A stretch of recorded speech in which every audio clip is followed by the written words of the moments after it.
सबसे पहले आप हमारे लोकतंत्र के चौथे स्तंभ की ये वीडियो देखिए, उसके बाद इस पर हम बात करेंगे।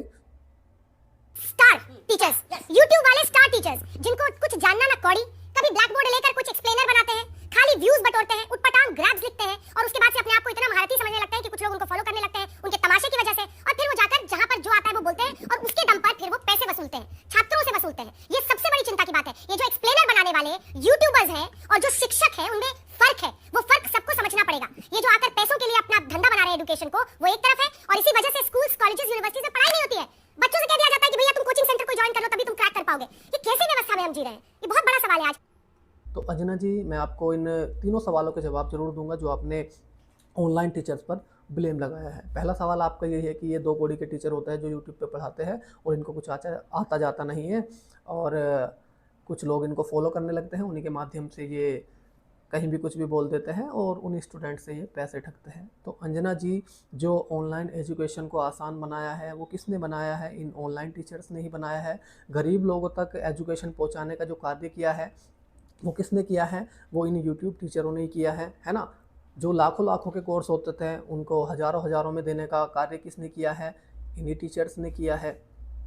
जो स्टूडेंट होते हैं उनकी आवाज़ कौन उठाता है? ये ऑनलाइन टीचर ही उठाते हैं। आप तो बात नहीं करते हो, पेपर लीक होता है, नौकरियों में धांधली होती है, ठीक है, बेरोजगारी, इन मुद्दे पे कौन बात करता है? आप तो नहीं करते हो, जो कि आपका काम है। ये कौन करता है? ये भी ऑनलाइन टीचर ही कर रहे हैं, ठीक है। दूसरा सवाल आपका ये है कि इन्हीं की वजह से जो कॉलेज है और जो यूनिवर्सिटी है उनमें बच्चे नहीं जा रहे हैं। अब बच्चे क्यों जाएंगे जब वहाँ पर पढ़ाई नहीं हो रही है?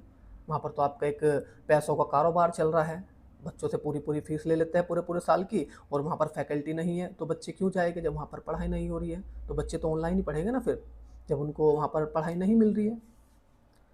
तीसरा ब्लेम है इनका कि जो यूट्यूबर टीचर होते हैं और जो रियल टीचर होते हैं उनमें फ़र्क होता है। तो अंजना जी, जो रियल मीडिया होती है और जो बिकी हुई या चाटू मीडिया होती है उसमें भी फ़र्क होता है। जो रियल मीडिया होती है वो टीवी पर देश की समस्या, जनता की समस्या को दिखाती है ना। देश की जो मुद्दे हैं उन पर बात करती है, ना कि ये मेलोडी इतनी चॉकलेटी क्यों है, हमारा नेता यहाँ पर घूमने जा रहा है, हमारा नेता यहाँ पर ये कर रहा है ना। ये बिकी हुई मीडिया का काम होता है। जो रियल मीडिया होती है वो देश की समस्या को टीवी पर दिखाती है, जो भी देश में चल रहा है। बेरोजगारी पर बात करती है ना, युवाओं की समस्या पर बात करती है, जो हमारे देश में आर्थिक संकट आने वाला है उस पर बात करती है, महंगाई पर बात करती है। ये काम करती है रियल मीडिया, ये नहीं करती कि ये मेलोडी इतनी चॉकलेटी क्यों है। तो अंजना जी, किसी पर ब्लेम लगाने से पहले एक बार अपने गिरबान में भी आप लोगों को झांक लेना चाहिए कि जो आप काम कर रहे हो वो सही कर रहे हो या गलत।